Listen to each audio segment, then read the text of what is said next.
CineClwd Podcast, episode 34, take one.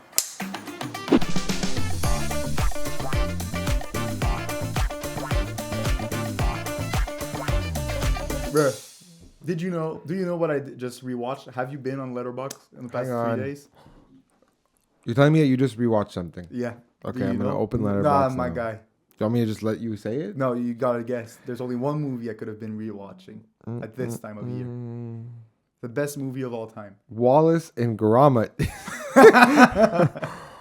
A 4.5 star. I love this shit. It's so goofy. And you gave it 4.5 stars. And I love The Curse of the Were-Rabbit. You have to watch that with your little brother. Get the fuck out of I here. swear to God. Yo. Welcome back to the... If I could count, I'm putting together a sentence. Welcome back to the CineClwd Podcast, episode 34. Reporting to you live with a new background.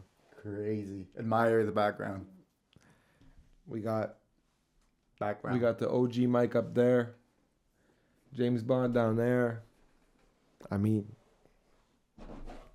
Do I gotta keep leaning? Disney camera up here.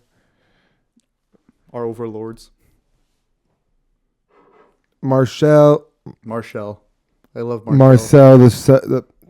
Marcel the shell with shoes on over here.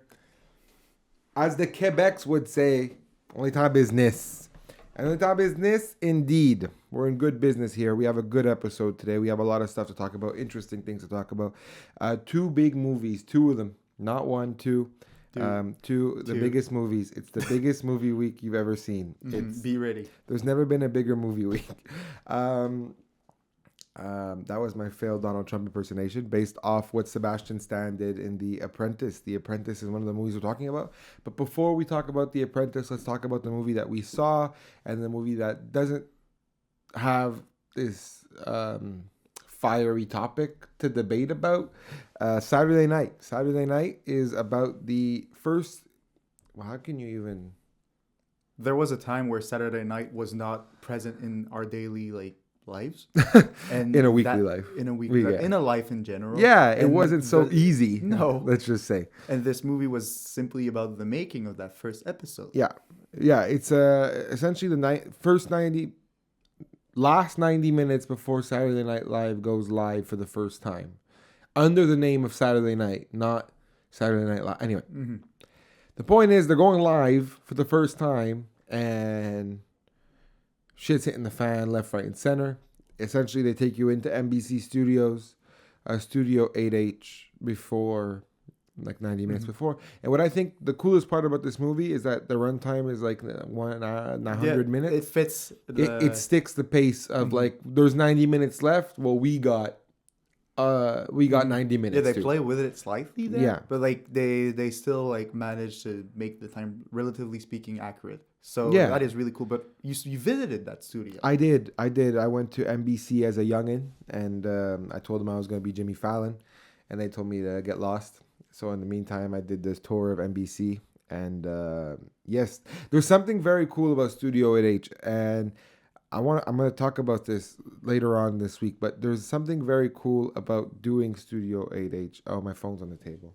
Goddamn, how unprofessional of you. There's something very special about Studio 8H. You walk in, and it's there's the stage, and it's so small. Everything feels so small, but yet when Saturday night comes around, the production gets put together, it feels so grandiose all over again. And that's what this movie is at its core. Further question for you. Yeah, about that studio. How because I know in music specifically there are mythical studios where you walk into Abbey Road where the Beatles recorded, and Radiohead recorded, and you're like them. There's this aura around everything that is around, from the building, the equipment, the way the layout is made.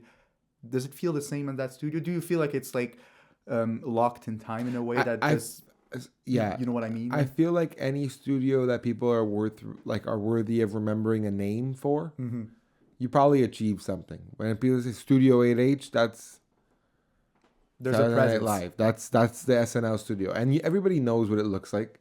You could show somebody the elevated audience seating with the you have the places that the studio people walk underneath, and there's something.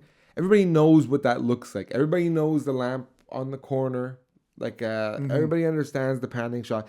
It's something very symbolic to television. So they don't. Yeah, I guess it is like that studio in a way. Like you can't. You can't miss it for anything. No, you don't miss it for anything really. I know there's other ones. It's the only studio in film I know. So it's the only studio in television I know by name. It's a good one to know. But anyway, Paramount Studios, like when you go down there, like in Cali, like they have Warner Brothers, Paramount. Yeah, but the name of a studio, like gate, like this door, this thing, there's nothing. It's so New York. Oh it's yeah, so New York. That's a whole different thing. Yeah. Like SNL is embodies what that is. Like that's what it is. Very New York, but it's very special. It's NBC. It's the face of it. It's mind blowing. And when you're there, not attending a screening, but just touring the studio, these things feel like larger than life in a way. Where you walk into a room and you're like, okay, so how many people have come through here? How many celebrities? How many workers? How many artists have just passed through this hall? This room that is not big by any means. How many people have done this before? And the answer is like as many as you can count. Countless. Like exactly. So that's always very interesting within itself. But anyway, you come to get this movie Saturday night, and what this movie really is a not only a tribute to SNL, it's a biopic of some sort. So yes, there is some fictionalization, but at its core, like I said, it feels like a tribute to SNL. All of these young comedic actors are involved, and they're part of this cast that is big and grand, and they're making this movie about how something that happened 50 years ago. I don't think any of the cast members in this movie are born when SNL makes its debut. I mean, 75. Not from the young cast. Oh no, but okay, from, J.K. Simmons, Willem Dafoe, sure, but I'm saying none of the kid, like none of the actors that cast. replay the characters. No, exactly. From, like that era. Exactly. Like we're born when that happened. No. But obviously, to go back to it, to for actors to take on the roles to do this, in my opinion, you're not going to do this if SNL means nothing to you. So they do it for that reason. And then you could talk about performances extra, like you could talk about whatever. But really, when you get into it, this is not a perfect movie, but it's a darn good fun time to watch a movie like this. And it's one of those rare movies where you can clearly see that everyone that bought into it did it out of passion. Anything else. Like it's crazy to think, like, as you're watching it, you're like, they aim to like made an achievement with this movie. They did not try to go for the Oscars. They did not try to make anything to like blow your mind. But what they really tried to strive for is just pay homage, as you said earlier, to the legacy that SNL left, and have some fun, because SNL is fun. So it's about having this movie. Really feels like a cast and crew just trying to have a good time, and I don't think there's a better way of showing it than how they present it when they start off with, like, this movie, like we said, is about 100 minutes. I'd say the first 50 of it is this high speed pacing of intense, of just chaos, of dialogue, bits and pieces that you can hear that are being pieced together of like, where's this, where's that, what the fuck, we need, like, you know, and it's something that feels so incoherent, but yet it's like, it's the hustle. It's and all bustle. making sense. Yeah, like this is what they have to do. I for one, when I sat down, I didn't expect it to start like that. I don't want to sound like I knew it was coming, but I knew LeBron James. I knew it was gonna start off really chaotic. I did not expect it to hold it for that long, and that is what impressed me the most. Opening shot, Saturday Night opens. You get Finn Wolfhard, who's playing like an NBC salesman on the sidewalk, trying to literally give away tickets to this thing, and Lorne Michaels come downstairs, and he's like exhausted. Lorne Michaels, played by Gabriel LaBelle, he's like perfect in this, but he comes down, he's just fucking exhausted, and all of a sudden there's a flaming script coming out, and he's like, oh shit, like something's not right. Something's not right. The And Muppet then- script. What the fuck? yeah, the Muppets. Oh yeah, it just take off from there, and then you're entering this non-stop chaotic atmosphere.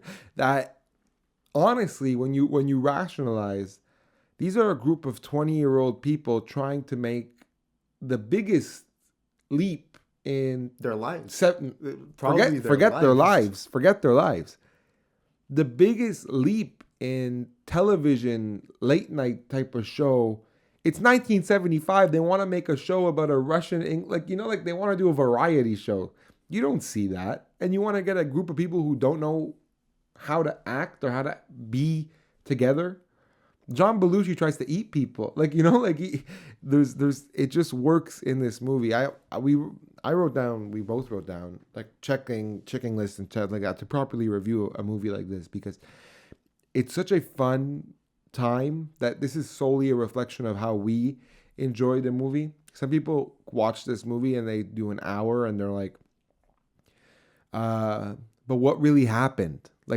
What is this? Like, the real question to ask is, do you really need to get something out of it no, that tangible? Well, no, but I don't mean it like that. But I'm saying when people are presented with a chaotic pacing and fast pace, like just pure chaos, a lot of people wonder like, well, is it this all this is? Like, there's no stop to breathe or no story beat. Like, because if we're being realistic, the only thing that keeps this movie on track from being a group of dialogue bits is the time frame.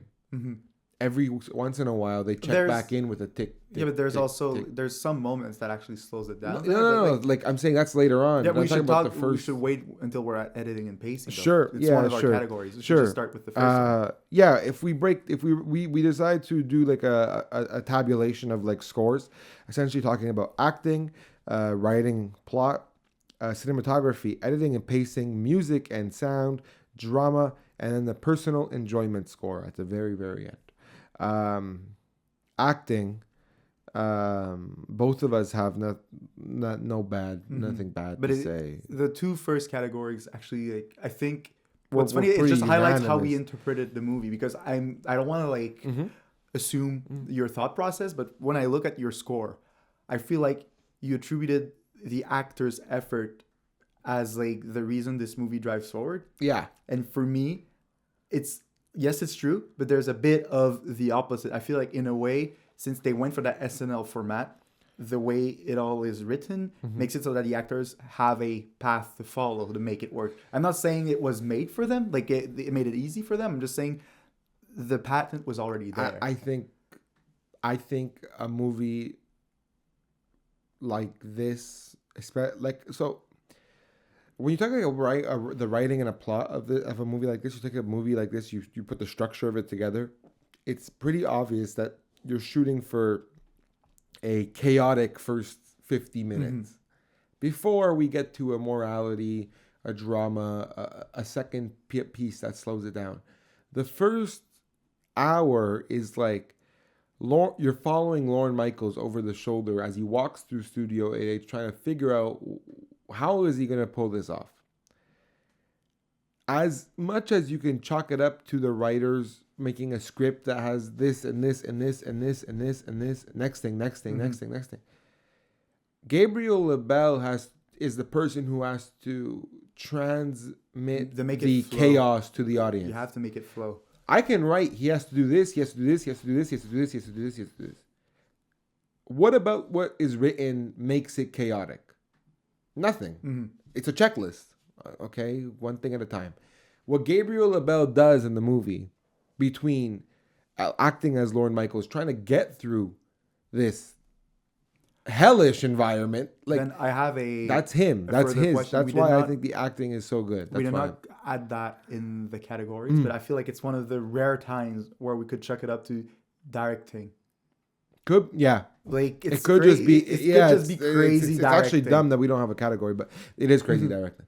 It's crazy directing to not keep an audience on their toes, but not exhausted, because you're Lorne Michaels. He's dealing with this. There's people making a machine that's gonna shoot blood. There's Lamonte Morris's character. I can't remember the character's name, the actor in real life, but he's questioning why he's even on the show.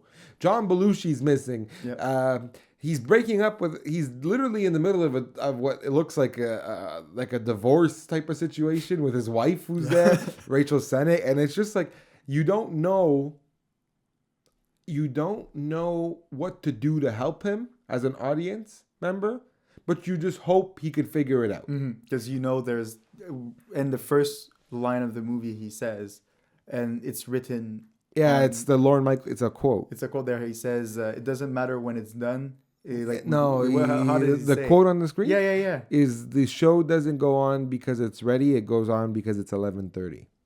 And this movie is exactly. Well, that. yeah, that's literally it. Yeah. He Lorne Michaels is a as a human being, he's a fucking genius, and Gabriel Labelle plays him geniusly.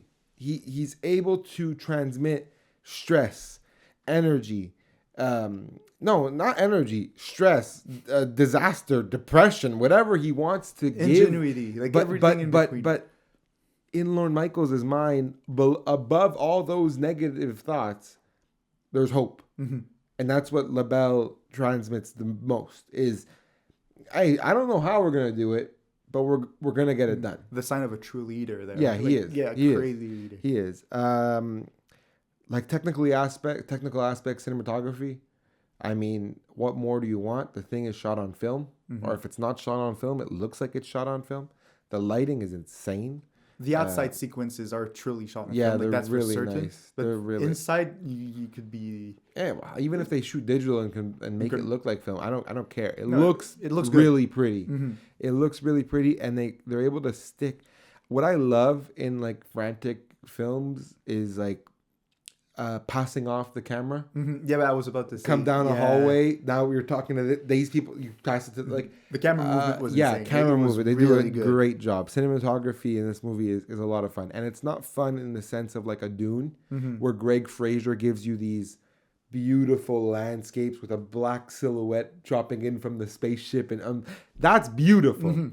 This is not that. This is how tight, how worried, how close can we get to these people? How can we make sure that the people are entertained from the camera itself? You, like this movie, like I really believe it. You could have removed all the sounds, all right, and just keep them running around, the events happening, and you would have still be kind of entertained. Probably. Because it's just so frantic. Yeah, it it really is. Cinematographer as well, what I think is cool, people who have seen the movie are aware of the bricklaying. The work of the camera in the bricklaying sequence at the end. Like, when they're minutes out and it's bricklaying time. Like, but also, cinematography is cool. But what SNL does within itself, where they move in backdrops and shit like that, like there's a great scene, technically a technical masterclass in this scene is when Willem Dafoe's character is asking them to show me Saturday night. They're 5 minutes. They're 5 minutes from going live, and Willem Dafoe's like, "Show me what this is." So Lauren is like, "Fuck it, let's start making sketches. Let's just show him. We have 5 minutes." You see people with the background. They're holding it up. They're doing this. They're doing that. The camera is moving, and they're moving with it. It's just genius. Like I was like, the way that this looks is awesome. And SNL, as a show, as a franchise, it's hard to draw a line between reality and the movie. But SNL is the real show. They do that every day. They bring in a backdrop, put it down. The difference is that the camera only goes on when everything's set. But the way that this movie moved with the cast and the crew made it far more interesting, in my opinion. Far more interesting. It exposed how crafty they needed to be back in the day. Even to this day, to make what we see on screen work. 100%. And that they did really well. They did a great job. Amazing job. Editing.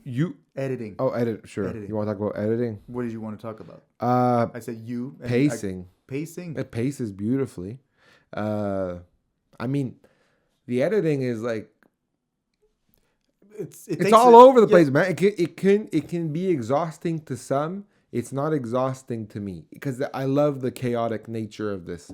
But I understand if somebody would be like, Like Yeah. it's a lot. There is a lot. The fuck ton of shit going on. They got to figure this out and they got to do it fast. Like, you know, like, I don't know. I really, really enjoyed it. And I find, especially at the end of the movie, the beats, especially coming down to like the final minute where they're like a minute away from going live and they're running the rerun. Like literally it comes down to the story of Saturday Night Live is so cool within itself. This movie does such a good job at making it look how cool it is.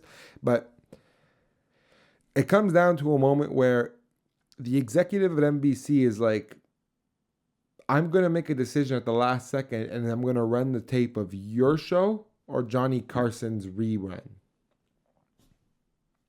That's what it is. And literally, as they're trying to get there, they're going, like, cutting back and forth between what's going to happen. And I'm like, this is amazing. This is, you're keeping tension high for something that we already know is going to happen.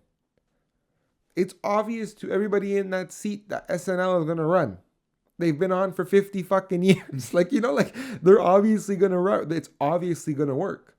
But when I was watching it in that moment, I'm like, holy shit, they're like this close from failing. They're this close to fail. And then lo and behold. A lot of movies fail that like climactic moment. Especially when the outcome is known. Yeah, and especially when there's this time limit, you know? Yeah. Like when like it's like a bomb defusal. Like when you go in, you're like, oh, there's like 5 seconds left. Yeah. And then they stretch it. The 4 second becomes 20 seconds. Yeah. The 3 seconds become 10 seconds. Yeah. This movie just follows its pace in a beautiful way. It keeps the timeline. Yeah.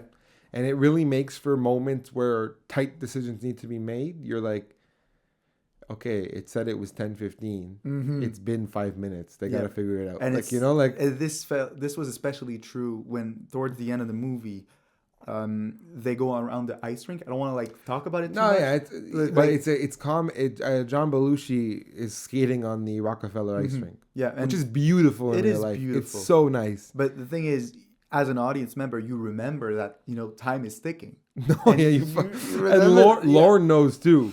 And like, so they're debating whether or not, like, are you gonna come back? Are you ready to do this? And all you can think of is time is ticking for real. Well, like I love Lorne Michaels' Lorne's his script, like the script of that part where. Anyway, they get the character of John Belushi to sign. Yeah, I'll come do it. You know, and he's like, okay, John, let's go. And he's like, no, I'm going to lay down for a bit. And Lauren's like, I guess we have all the time in the world. he just lays down beside him like, fuck this. Like, you know. Just face plants. And like, as an audience, you're like, yeah, they don't have time for this. But he has to make the time because he needs this guy. And like, it just wraps up so nice. It's such a, you know, like, if we just want to get down to the personal enjoyment part, what I love about this thing so much is how, no, this is not a epic. It's not a master class. It's not the best actor. They're not the best directors. They're not the best script. They're not the best cinematography. They're not the best at anything. But when they looked at the job they had to accomplish. No. I'm talking about the movie. Yeah. About, like, not the characters. No. I'm talking too about the movie. Yeah. Like, I don't want to cut your. No, it's okay. Go. Like, at the end of the day, what they did that a lot of movies don't do is that they look at their like assignment. They just looked at what they had to do to make it work and make it good, and they did just that. It's exactly it. It's like I said, they're not the best at anything, but the call is to make a movie about 90 minutes leading up to Saturday Night Live. Make it funny, make it entertaining, make it hit when it needs to hit. And I'll tell you something, there's no bigger payoff of a movie that I've seen this year. There is no ending that makes me as happy as this one as a movie goer, where I feel like the story is concluded, like and I've seen all there is to be seen. Like, they've shown me, they've laid it down at my feet. This is exactly what I wanted. This is and like, that's exactly because like I said, we know how it ends. They gotta work. It's gonna work. Yeah. So, but it was something about knowing it's gonna work and setting it up so that the ending is actually the most rewarding part of your entire movie. A lot of biopics fail to do that. A lot of biopics fail to make the ending the most rewarding part about it. And a lot of biopics fail, especially when you know how it's unfolding, to like keep the drama up, like keep the stakes high throughout the movie. And there was this scene in the staircase where it's Cooper Hoffman and Gabriel LeBlanc. Yeah, which like the guy was just leaving. And he was like, "Fuck this! I don't want to be here anymore." Lauren just left, and he was like, "I don't want to do this anymore." And the guy was like, "Do you know how much like I've put through to like just make it work? They want you to fail." And there's this like whole like dialogue that happens. Great scene, and that's the screeching halt that takes away from the frantic everything is going crazy, and then there's this really nice scene. Well, it's not a nice. It's a really nice scene actually between Gabriel LaBelle and Cooper Hoffman. They're acting in the hallway. And they're like in the staircase. Yeah, staircase. They have a little bit of an argument, a dispute, whatever. But it calms down the entire thing. Like it. Then you go from there. I don't know, man. Personal enjoyment. I fucking love this thing. I gave it like a 99 on the personal enjoyment. I'd rewatch. This is such a digestible movie. I'd rewatch it like all the time. It's so easy to just rewatch. I don't know. Did you have a favorite? Like cast member, not favorite like favorite man who played their man. It's weird, but J.K. Simmons was hilarious. I don't know why. Like every time he was on screen, I was like, "There's no way you're actually doing what you're doing." J.K. Simmons is good. He plays Mr. Television. Yeah, he's good. I think my personal favorite was like Corey Michael Smith playing Chevy Chase, which is like Chevy Chase is a hard and all like I say that, but like Rachel Sennett playing Rosie, solid too. Like I don't know, man. This movie is full of like young talent, which I want to talk about it later because we have a topic about here. You want to talk about it now and jump into actually, yeah, it's not a bad idea because essentially, yeah, it's Saturday Night Live is just awesome, man. It's just awesome, but there's this quote happening that went around. I saw it online. Is Harrison Ford said that the idea that there's no more movie stars is garbage.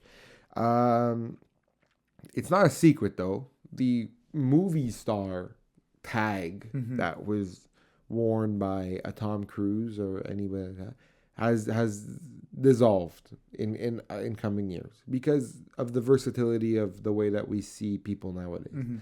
No one is a tried and true movie star anymore. It's what it feels like. Anyway. The typecasting is really much less relevant than it was before. Yeah, you know? Yes, like it's not like, oh, you're a movie star. You know, like it's not really how it works anymore. It's you know.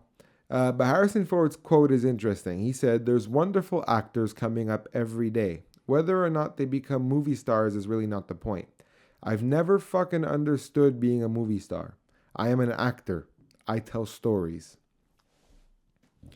Harrison Ford is essentially saying, I never understood what being a movie star was. I just know that I was a movie star and that I never felt like I was a movie star, but I am one.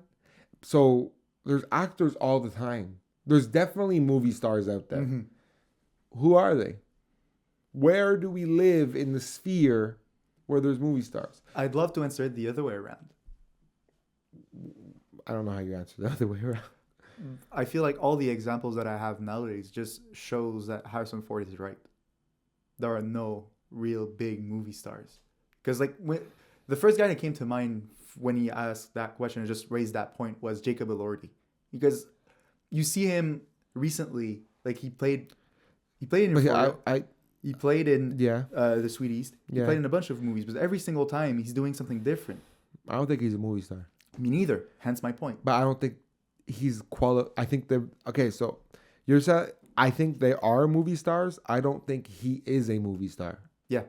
I don't think he's that dude. Oh, you mean it in the sense of he's the guy that you're gonna go and rely on every single time, or do you mean it in the sense that I mean who is a movie star? Movie star to me is who gets bums in seats. Okay. Yeah, I did not understand it that way. Jacob Elordi does. I love him. He does not get bums in. No, he does not get bums in seats. He doesn't. I thought he meant like Harrison Ford. I thought he meant his point as in you're gonna have an actor that is always gonna do one thing. No. I think what he's talking about is there's a movie poster. Yeah. Whose name's at the top? Okay. That's a movie star. bang. Like, it's that new blank movie. It's that new Tom Cruise movie. I saw the new Tom Cruise movie. I saw the new... Get the fuck out of here, producer. Showing me a Ryan Reynolds picture. Ryan Reynolds is not a movie star. He owns Wrexham. Anyway, no, it's like Denzel Washington, movie star. Tom Hanks was a movie star. Timothy Cruz is a movie star. Stop showing me fucking Ryan Reynolds. It's Ryan Gosling. Oh, Ryan Gosling. That actually might be one. He's a movie star. He's a movie star. He is. But so that's like, I'm feeding more into the idea of that. Yes, movie stars exist. And But there's an interesting like sub point to that. Yeah, The view that actors have on being a movie stars. I think some of them like it, some of them don't. I think nowadays a lot of people don't. I think it's tough because right now what happens is that I've said this before on this podcast. I'll say it again. We live in microwave society.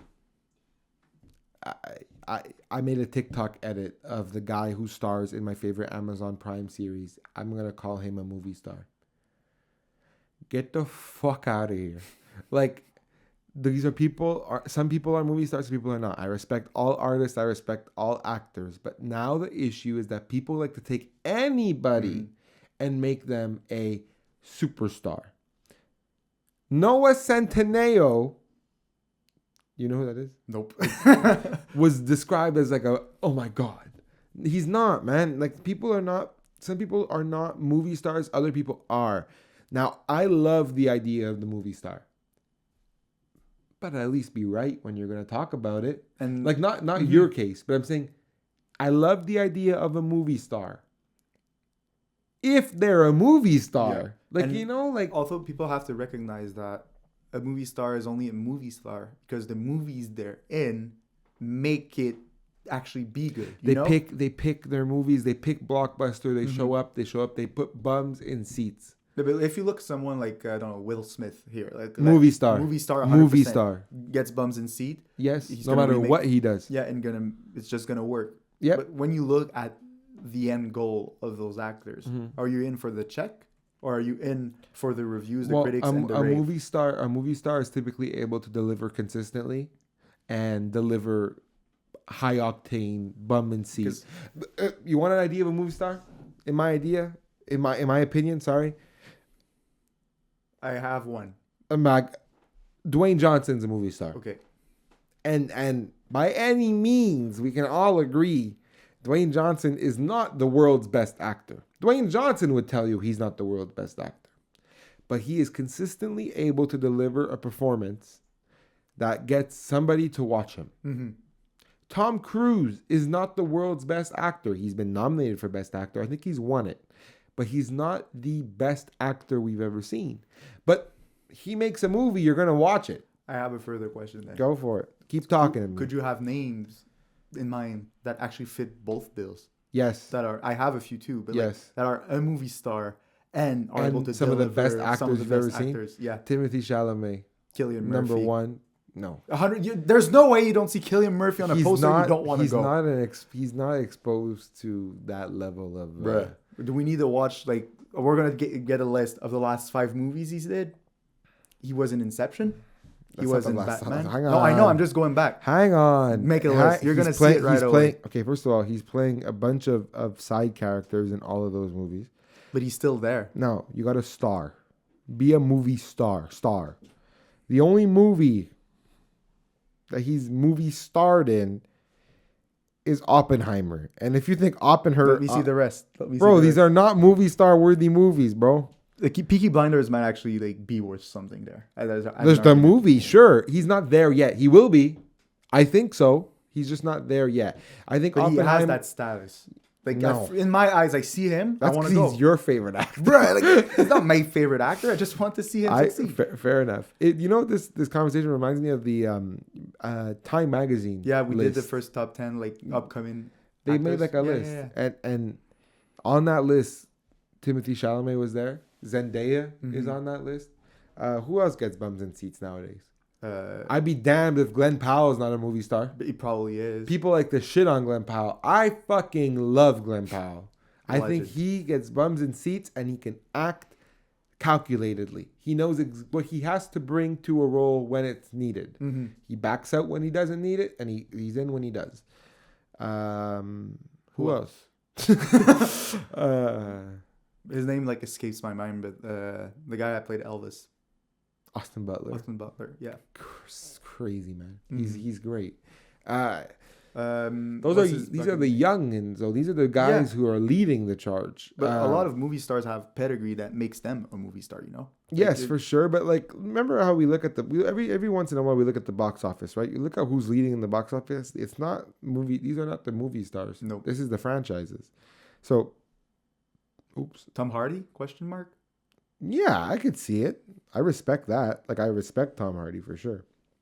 Like, for sure, I got Glenn Powell, Will Smith's for sure. Whether I like it or not, Ryan Reynolds is bummed in seats for sure. Producer L is not there, so it's fine. Yeah, it's you fine. can say it. Ryan Gosling too. Like, yeah. Margot Robbie, Chris Pratt. Yeah.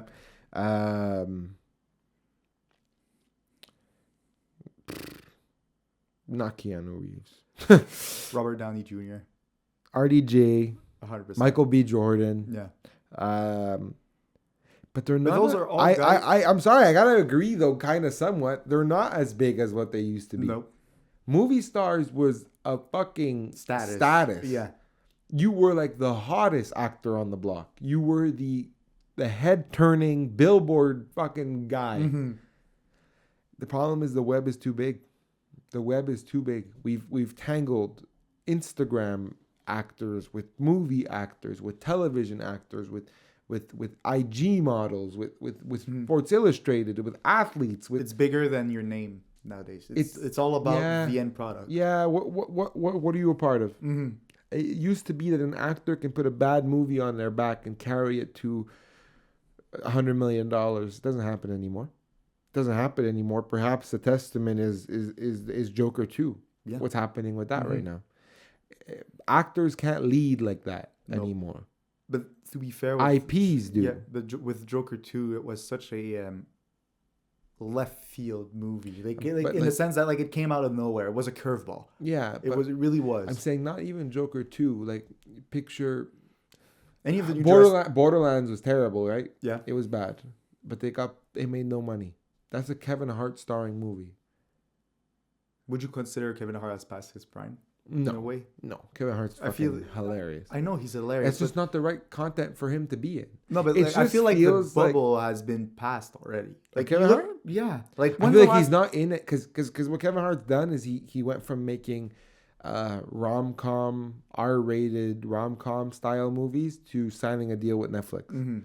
He signed a deal with Netflix and he started to pump out what feels like unoriginal content. Whereas you get a guy like Adam Sandler who signed a deal with Netflix, not the first one where he made shit, but the second one where he made Uncut Gems, 100% Fresh, I Love You, these Benny Safdie collaborations, these movies that you're like, oh, you're so not invited to my bar mitzvah, Leo. These movies that are not perfect, but they're darn fucking better than they have something more interesting than that fucking Kevin Hart and Mark Wahlberg movie or the Kevin Hart and I don't know, fucking Will Ferrell movie. I don't like Kevin Hart. Kevin Hart is a movie star. Mm-hmm. There's no reason Borderlands should have been pulled and made no money. But I believe that because we are living in the society, like I said, where we're willing to throw everything into a pot, we're very quick to also say, ew, bad, eh. Deadpool and Wolverine stuck in theaters. It still plays in theaters. I don't remember the name of the researcher, but I'm going to show you the curve and you're going to understand me right away. You remember like the curve of knowledge where like you start off at the bottom, you start learning and you think you're at the top of your shit, but then you realize that you don't know shit and you fall and then you slowly climb up. Yeah. I feel like movie content and movie watchers are at that peak point where they're like, I know enough to think that we know. We think we know, but in reality, you don't know. You don't know shit. And so, like, let's just hope that in a couple of years they just fall and actually just resets. Like, what the fuck? I see a TikTok montage of J. Robert Oppenheimer, and the caption says "Sigma male." Like, what? He made a masterpiece. Christopher Nolan made a fucking masterpiece, and you made a TikTok edit. No, bro, I can't. No, I can't. I actually can't. They get on my fucking nerves. It makes no sense because I care too much. It's just, no, it's like, But I see what do you're movie saying. stars exist? Of course they do. But we chuck people off cliffs nowadays. We don't give them grace. No one gets grace. People get outed in Back in the day, being a movie star was enough. Nowadays, you need to be Well, more. you got to be more, You but got at to the be same more. And not only do you got to be more, you but can't you, miss. But you know why you got to be more? You can't miss. No, you got to be more because people don't go to the movies. It's not just You that. got to be more because you're not getting people to go watch. Why? Despicable Me 4 was the second highest grossing domestic movie of this year. That's like But one, two. You're not. Hang on a second. 1, 2, 3, 4. That's the 6th Minions franchise movie. Yeah. How many of these little motherfucking orange things do we need? Yeah, but you're not asking the right questions. Yeah. No, I'm venting. Yeah, I know you're venting. But the real question to ask is, what gets people to go in theater? And before, it was just a form of entertainment. They were like, I'm going to go to the movies and going to eat a popcorn and But just now have people- fun. And nowadays, look at all these movies. The amount of kids show, It's not kids about- movies it's that go on because it's an event for the kids too. Well, yeah, Like, but and it's no, not a no, bad no. thing. It's just Making a thing. children's movies is the smartest thing a studio can do. Ever. You're not going to get money off of making an art house coming of age movie. You're going to make money. Oh, is that for us? Thank you. I don't drink water. That's a lie. Thank you very much. Producer Much E making appreciated. sure that we survive. Anyway, yeah, it's just like you got a movie like it's easier. It's just easier to make a kids movie because kids will go because a kid's not gonna have TikTok. A kid's not gonna stay awake in bed. That's still debatable. No. I mean, like I brought my 5-year-old brother to watch The Wild Robot, Yeah. and that movie is amazing, and that movie made a lot of money. And Despicable Me made a lot of money. I brought my 5-year-old brother to see that too. Those movies make We money. should not- Hang on a second. Those movies make money because parents who want to bring their kids to see a movie are able to bring them to see that. Because Right? they're accessible. Right? No. Yeah, because they're accessible. They're made for kids. Right. Why won't you and I go watch any movie that comes out? Because we can say, I'm not interested in that. I'm not going to drive to the theater today. I don't want to pay the money. Where a kid is like, oh my God, a new movie. I'm going to go no matter what it is. I didn't even tell my brother we were watching The Wild Robot until he was sitting in the seat. He didn't even know. He was like, the robot. like, because that's what it's about. Like, and we did that. Like, we do. I'm saying we do that though. Like, we go to a movie on Thursday being like, fuck it. Yeah, We'll let's watch see what these happens. things, and whatever they are, they are. Well, we're gonna find out watching it if it's good or not. But nowadays, it's like, oh, I'll wait for the reviews, or I'll wait for I don't want to. I'll pay, wait for the or I don't want to streaming. drive, or I'll wait for it to pop out on streaming, or I just rather watch TikTok, or it's too long.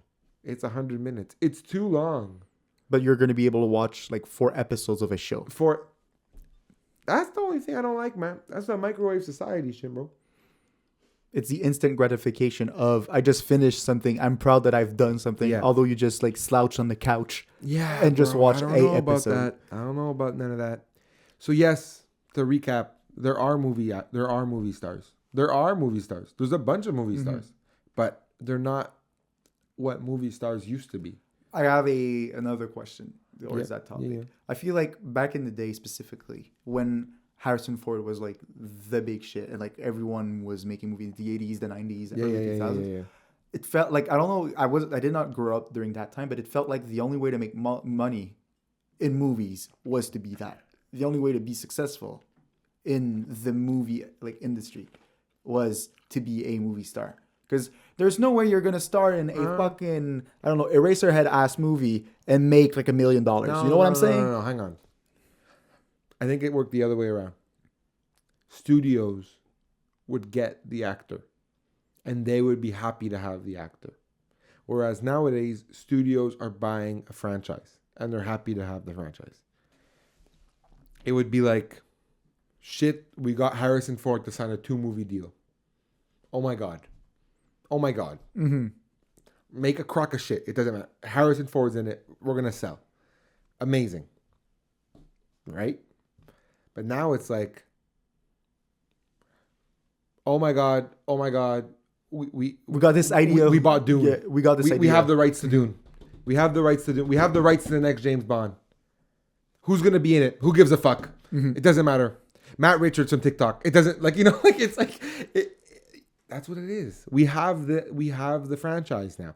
But I think it's going to come back around because people are quickly going to realize that if you don't have the face to push it, you don't have much. We kind of see it with the Marvel reboot right now. You saw it with Alien, Romulus. Mm-hmm. No offense, Kaylee Spaney. She's awesome. But if you would have thrown Sigourney Weaver's ass back in there, not that she's too old, I wouldn't put her there, but I'm saying if you would have thrown that back there, that's the snap that you face. need. That's the snap finger. I know her. Mm-hmm. You know, that's the Yep. Leonardo DiCaprio. Yeah. But the truth is, you're at a point where doing the right thing won't necessarily lead you to success, which is wild to think of. Yeah, but you said it with Marvel though.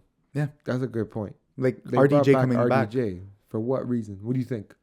He's the you face. couldn't make it off of fucking Catherine Hahn and Aubrey Plaza. I love both of them, but you're not gonna make your $1 billion with those two.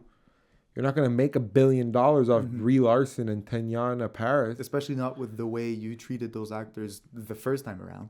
The way these projects unfolded, and you had the same idea of, we have the idea, let's just put someone's name on it, and we're gonna just make a movie. And Brie Larson's a stud. Yeah, she's legendary. Great. It's just, but the underutilization of movie stars by studios is actually what needs to be documented. And for the longest time, we thought it would only hinder their careers.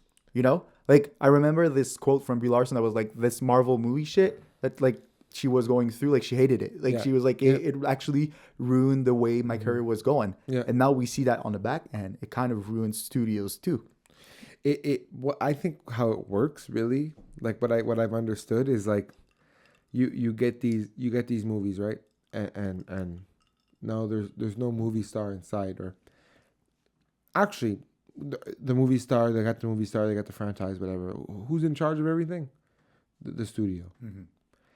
What if the studio just backed up? Picture perfect idea, Dune. Dune hired Dune hired. Warner Brothers had Dune. They hired Denis Villeneuve. They said, Denis, do what you gotta do. Take care of Dune. Do what you gotta do. He said, no problem. Can you get me Chalamet? Yes, we can.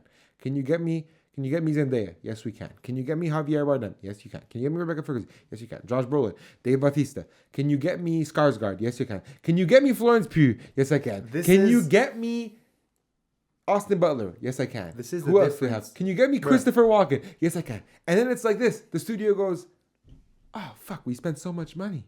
And then even they'll go, we're not done yet. Did you see what I did? Did you see what I did? Did you see what we did? And they have to be like, bang, the movie comes out, we make fucking bank. Mm. Because you let a good director take a good actor and make him a movie star. This is the difference between a decision that is taken by a creative visionary or a bullshit money-hungry studio. Or a boardroom of investors. That is the real. It's true. Difference. It's on some bullshit. And you said it. You said Cillian Murphy before. They let Chris Nolan take Cillian Murphy, go, I know this guy. I know he can do it. He will never not have a starring role for the rest of his life after this. Bang. Lo and behold, these fucking people are good at what they do if you just let them do it. Like, that's all it is, man. Harrison Ford is right. Fuck that. No, but it's true. Like, hire your leader. Don't worry about your IP. Hire a director to bring the best out of their actors. You don't see it with a studio like A24. You don't see it with a studio like that are interested in creative direction. You say that. Okay, you mean in the sense that like they will do the right thing right away. A24 will hire a director to work with an actor. Good. Build your. Let's build this. But you'll see it a lot with the Disneys, with the Warner Brothers, with the Paramounts, with the They let Chris Nolan walk. What? You're going to let one of the...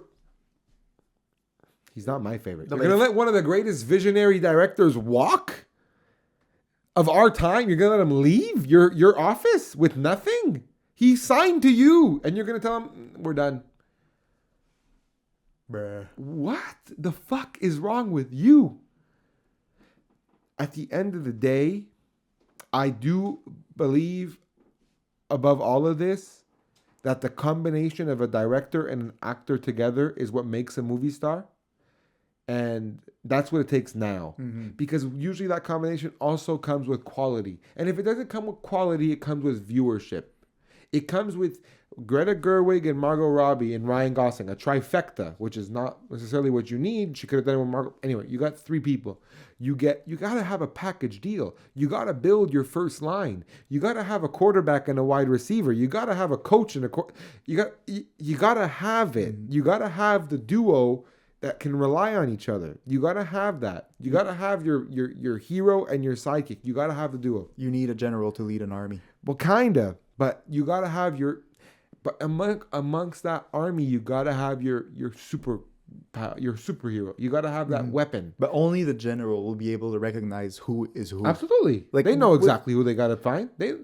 You mean to tell me Chris Nolan does not bring his script into Paramount office or Warner Brothers office and says, I know who I want for this? He knows exactly who he wants. Denis Villeneuve knows exactly who he wants. Oh, and he got Anya Taylor-Joy too. I forgot about that. He knows exactly who he wants. George Miller makes Furiosa. He knows exactly who he wants. But how crazy to think that the guy made his movie and was like, I want Chris Hemsworth as that guy. He sees it. He sees it and it works. Of course it works. He sees it. But as a studio, no. Like I wouldn't have never, like if I was on a boardroom, right? Yeah. And I was pitched this idea. Yeah. I would have been like, how in the hell are you going to take Chris Hemsworth and make him do what you're about to make him do? But that's what most studios do. Yeah. They'll just say, no, you're fucking crazy. We're not doing that. Mm-hmm. But George Miller is owed the respect. Yep. Right? But again, I don't know this for a fact. Fede Alvarez brings the script of Alien Romulus. The cast did great. Mm-hmm. In my opinion, they were all fantastic. Are we going to act like you think those were his first choices in every role? No. This is the cast they gave him. Mm-hmm. And they were fucking amazing. But you got to trust the person, especially when you have an IP. Trust that the Russo brothers, who are coming back to direct Avengers, who directed the good movies, are going to do a good job with what they have to do.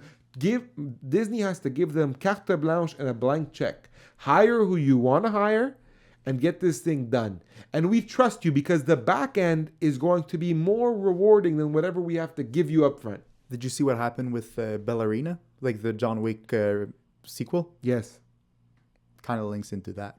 It's like the Ballerina. So essentially, I can't remember the names, but I'm going to pull it up. The Ballerina, what happened with Ballerina is that there was a need for reshoots, because they did test screenings and they were garbage. Yeah, but did you see who they brought back?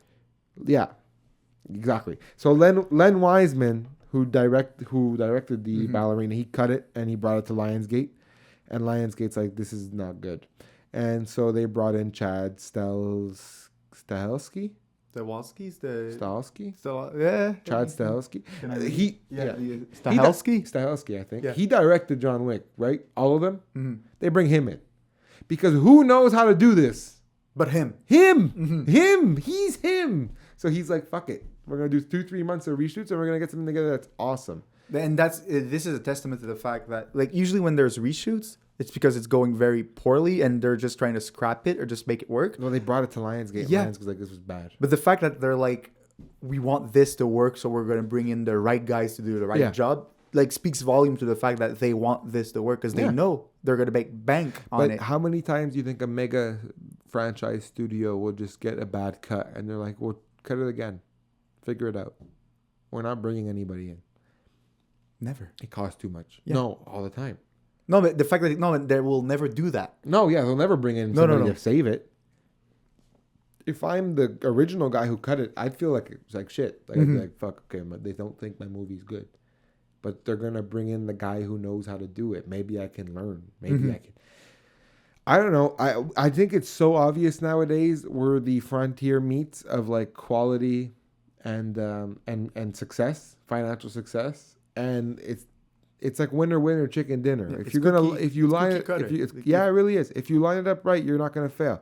Barbie was the number one highest grossing movie of 2023. Sure, it's a massive IP, but they made a pretty darn solid movie. It wasn't my favorite, wasn't your favorite, but it's solid. Oppenheimer was top 5, not for nothing. Spider-Man Across the Spider-Verse. It's a Spider-Man movie. It's some of the best Spider-Man movie you're ever going to see. It's one of the best superhero movies you're ever going to see. It's not for nothing. Dune Part 2, number 4 this year. You know, and this is not a good year for like... But Inside Out 2. That's another movie where it's like you brought in the people who know what they're doing. To me, it's just about believe in the connection that you have with your cast to director. Let the director lead a project. That's where you'll find success. And the fact that we had this whole conversation makes my take on the next movie we're about to look at even more nebulous, in the sense that I don't know what to think of. The Apprentice? Yeah, I really like, with the points that we just made, I have no clue how to look at this movie and answer those questions, you know? So let's talk about it. The Apprentice is a movie that is a biopic about the Donald.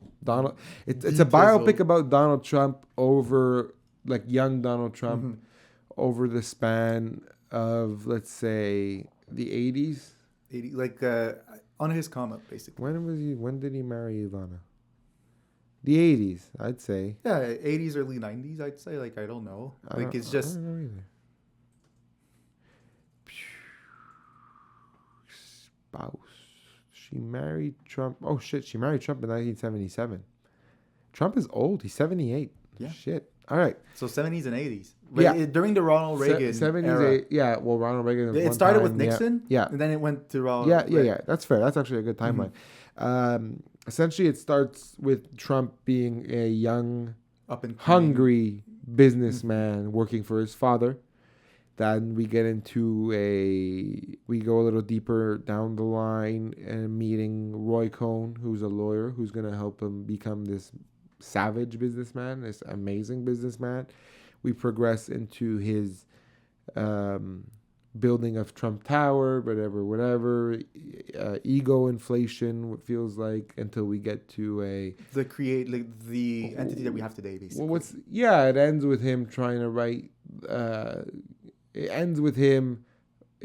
I think the last mega thing that happens for him is the opening of Trump Tower.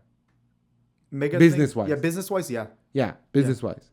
The movie stars Sebastian Stan playing Trump, and it's Jeremy Strong playing Roy Cohn, who's the lawyer. Those are really... And you got Maria Bakalova playing Ivana Trump.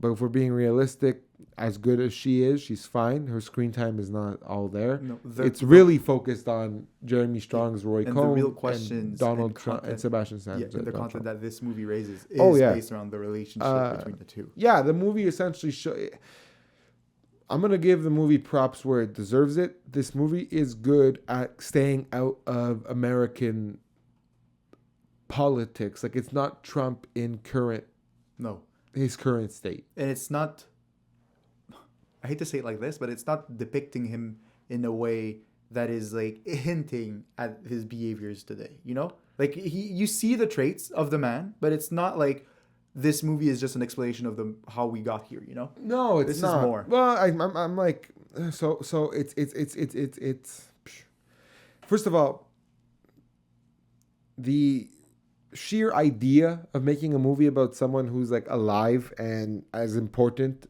prominent as Donald Trump is in the world, and I'm not chalking him up to importance based off stardom. The man is trying to be a president. Again.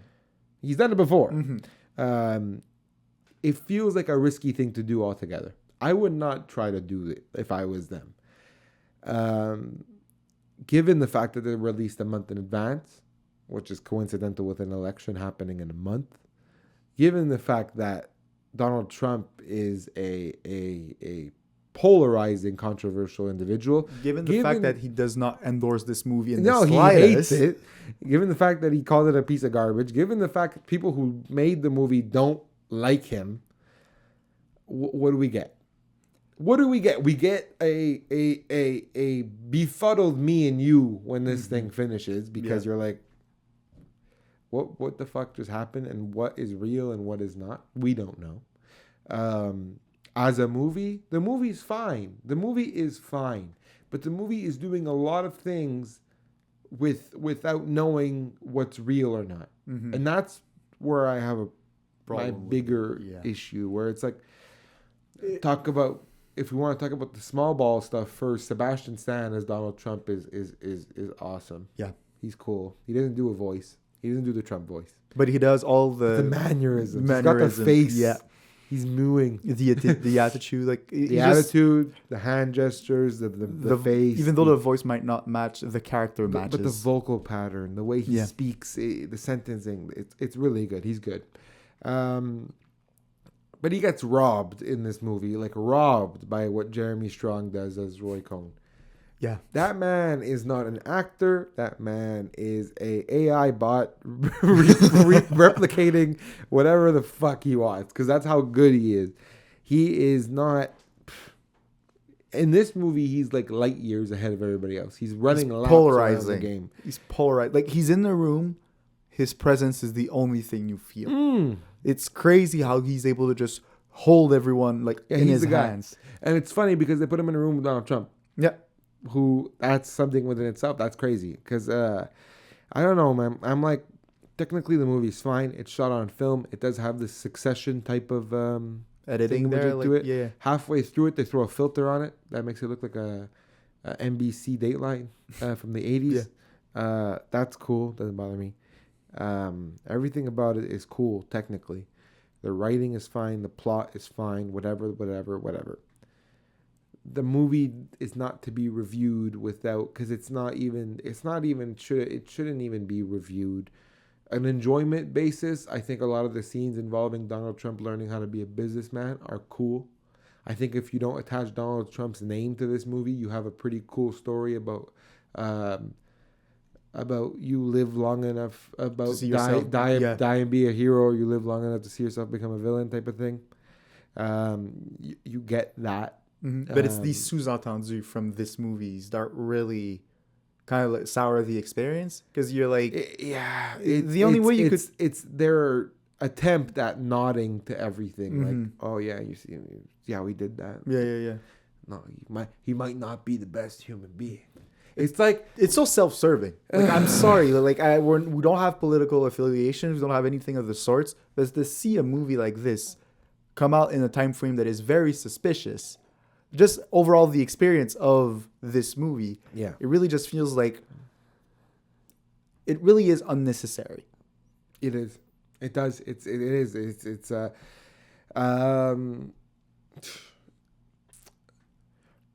the problem with this movie is that there's nothing about it that is fact checkable. Granted, the thing about Donald Trump is that there's nothing that he does that's fact checkable either. Like we said, we have no political affiliation. Try to find the facts about Trump. You can't. Nope. There's nothing you could find. Somebody's saying something, somebody's saying something else. In a way, this movie is the exact same way. If you could sit there and watch CNN or Fox News and listen to whatever they're going to tell you because they're trying to make money off of it, this movie is doing the exact same thing. It is telling you something that the audience that's watching it wants to hear. As an audience member, I could give a fuck about what the movie wants to tell me. I'm just here to watch a movie.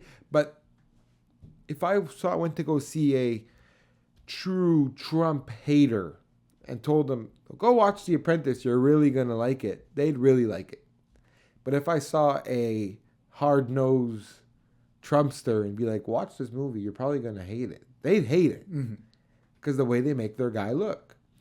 Essentially what I'm saying is, going into this movie, your opinion on Donald Trump is not going to change from whatever it was going in. This movie is solely a catalyst. If you watch it and you like Trump, you're going to say this movie's lying. And if you watch it and you hate Trump, you're going to say, oh my God, look at how bad he is. As an audience member who couldn't give a fuck, That's exactly how I felt. I felt like it was in the middle of like, so this movie's not made for me. This movie's not made for me. It's made to get a rise out of the people who it's going to get a rise out of and get loved by the people who are going to love it. It is not made for me. As a movie, it is entertainingly fine. It's entertaining and the actors give strong performances, and it's a movie I'd watch again for the sake of watching again. But would you not? Yeah.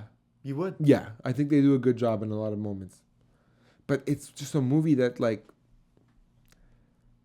what do you want to do with that? Like, what do you want to do? It's so obviously a provocative thing. Like, and it's especially more provocative when you consider the fact, like, this movie runs for 2 hours, right?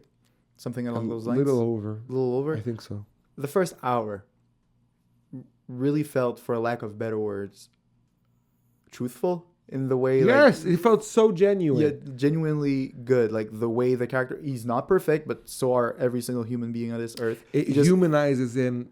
Well, that's what I can give the movie. The movie does humanize him for a large part. Yes. For a large part. And the beginning, like you said, the first hour is the humanization of Donald Trump. And you know what? For that moment specifically, the way he just goes about his life, he is a man of his time. Yeah. Whether you like it or you don't. It's 1970, bro. We'll give him a break. Like, like, ask your grandpa about the 70s. Like, like, it's like, give him a fuck. Like, that's not the issue to me. The issue is really the third act, not even the second. No. Like, it's the third act.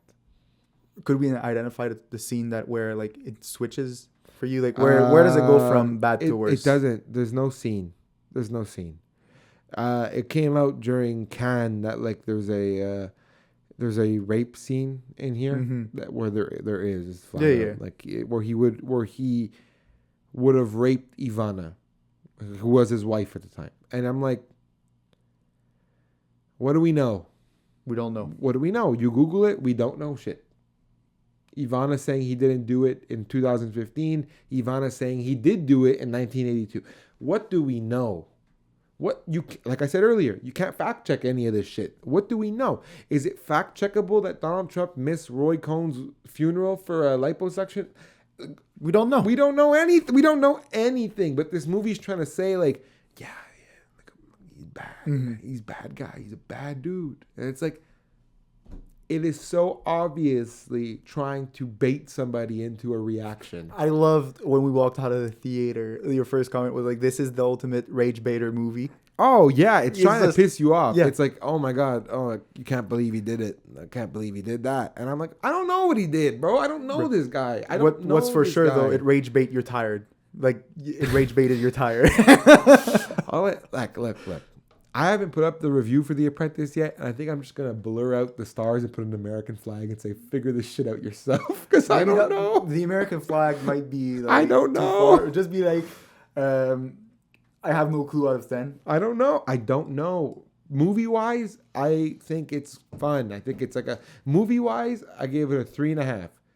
This is not a movie. I gave it a 3. But this is not a movie. I have a more important question. Yeah. And I have the answer for that question, which is why I'm asking it. Yeah. To me, this movie did not feel as much of a propaganda piece as it could have been, but it definitely has aspects of it, especially in the third act there. Yeah. But it's like, where do you draw the difference? Is it like a 15 minutes of propaganda that makes you like, this entire thing is worth shit? Or like, is the beforehand, everything that happens? It's because you're waiting for it. Yeah. You're so obviously waiting for it. Donald Trump has set up this movie to be waiting for them to make him look bad. He's like, it's garbage. Whatever they're doing is garbage. So you know that there's going to be something in here that's provocative. It comes across your plate and you're like, that's what you're doing? Like, that's what you're going to do. Out of all the things you could have done, you're going to do one of the most despicable things a human being could. Like, you know, like, it's tough, and it's only tough because we don't know. And this is like, you know, when they're like, art should be dangerous type of conversation. Should we provoke? Not this. Like, not this, man. Like, not this. This is not how you handle a subject, in my opinion. Not at all. Not to this extent. Not to the extent where there's no right or wrong. Not to the extent where you in can't. the sense that Not- I meant in the sense of the opinion that you can have on a topic. That's like, you know, it's like if I made a movie about like you and you running over a lady with your car, Mm-hmm. and then somebody has to come see you and be like, "Did you do it?" And you're like, "I don't know." that had no dash cam. How can you know? It's like no one knows. I don't know. I'm not gonna tell you if you did it in real life or not. The lady's saying I didn't get hit. You're saying no. You're saying I didn't hit her. The lady's saying I'm in the hospital. You're saying she fell. But I made a movie. You hit her with your car. This is like it's obviously hyperbole like as a comparison. It's not. It's bullshit. But I'm like, Point still this stands. is what this feels like. Mm-hmm. It feels like no one knows what's going on. The man who's being depicted is saying, I don't like what they're doing. And how crazy is it to have a biopic of someone while they're alive? Not just while they're alive, while they're doing something so important. So it's They're so like- significant. It's like if I made a fucking, like, who is doing that? Who outside of Donald Trump is putting up these numbers? Who's putting up a biopic in the middle of a fucking presidential election? Crazy word. He didn't approve the biopic. I don't think there's ever going to be a controversial figure like him, and only that is what can be. That's what I chalk it up to. Yep. This is how much you hate this man. You're willing to make a movie that makes him look like a dog shit, and you're going to try to soften it around the edges to make him not look like dog shit. And how ironic is it that throughout the movie, their whole like mantra is, we do it for America. We do it to make it better, whatever. Like it's just, man. It's about America. All about America. America is, we do everything for America. Do it for America. America. Yep. Get the fuck out of here. 100%. Glad to be Canadian. I don't know, man. It's just a shit. It's like it's a confusing thing to be a part of. Confusing is actually like a good way to put it. Like, I was befuddled. I'm like, I don't know what to feel. I don't know what to feel. If he did those things, he shouldn't be walking outside today. And to be fair, But if we were he's like walking outside. Did he do them? Like, but the movie sets it up in the way that it's like he can get away with a lot of things because he knows a lot of things. And look how he knows all the ways to get away with. yeah. And how crazy is it that like I know he's been incriminated. Like I know like there's been indicted, all of that. Times, yeah. How crazy is that in the movie they flat out just say, yeah, he's a criminal. Look at what he did. You know? That's what I'm saying. Like, that's but crazy. The movie also sets it up to be like he learns how to get out of court. He learns how to hold things against people. You know? Mm-hmm. All those shady I was shit. talking about it with my dad, and he's like, imagine all the things he has on like senators for what they did in his hotels. His hotels. Mm-hmm. I'm like, probably. Like, as a human being, he was taught how to be a certain way. Okay. But I just don't like the fact that you make a movie about, because this would never happen to anybody else. Nope.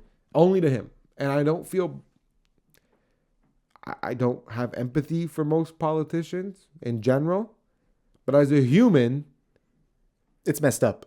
bro, It's kind of messed up. They're really on your ass. Like Mm-hmm. they're on dick if they're making like, you know, like I'm like, this is bad. Like, I don't know, man. I don't know. That should be the score. If they're on dick is the score. No. I don't know. I don't know. I genuinely don't. I don't. And to be fair, we can't like as a movie. This is how messed up this movie is. We're at a point where we cannot give it a proper rating because the rating itself will be misinterpreted based on what this movie is. Yeah. That's crazy. Like, when's the last time you've seen a movie that you could actually say my score will reflect an idea of the people will look at it and they will think a certain way about me beyond just the art. Exactly. This is you didn't like, you know. It's the TIFF situation with like the Russian movie. It's the same shit. Like, it's crazy. It's a movie that, like, if I said 5 stars, next thing you know, I bleed blue. Yeah. But if I say no stars, I must be a Trump, a MAGA member. Regardless of what you 2.5. regardless of what you get scored, you're going to have letters at your doors. Oh, for sure. No matter what you do. I don't know. I have a question for you, though. You had a question for me? Yeah. Where I sit aisle. I sit in the aisle of a movie theater. Where do you sit? Producer E? If you're not dead middle, you get pissed off. Nick, where do you think is peak movie seating arrangement? I have a odd answer again. Yeah. Whichever seat that doesn't have a stranger next to. I'd rather be like with 2 empty seats, just in my bubble, enjoying a movie. I'd rather like sacrifice peak positioning just to be peace of mind, just like be able to like stretch, sit properly, and just watch the movie. Interesting. Because look, we were watching The Apprentice. I had a guy behind me munching popcorn. Wanted to kill his ass. I was like, stop. So But if I had to choose, probably like on the aisle as well. You converted me. I like the aisle. I really do. The reason why you like the aisle is that it gives you time to like move your eyes around when you're tired. Yeah. It just leaves you time to think about the movie. When you're in the middle, you don't have time to think about the movie. It's like look down, look at the lights and stuff. Yeah. Anyway, whatever. Thank you very much for listening to this week's episode of the CineClwd Podcast. What's wrong? Oh. Okay. Apparently we're perfect. Once again.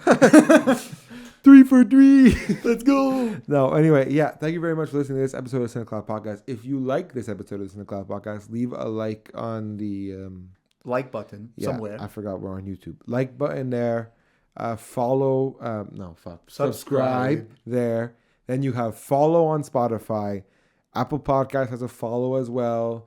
You can leave likes and ratings and stuff. We really appreciate it. Be honest. If we were worth a 2.5, throw a 2.5 up there.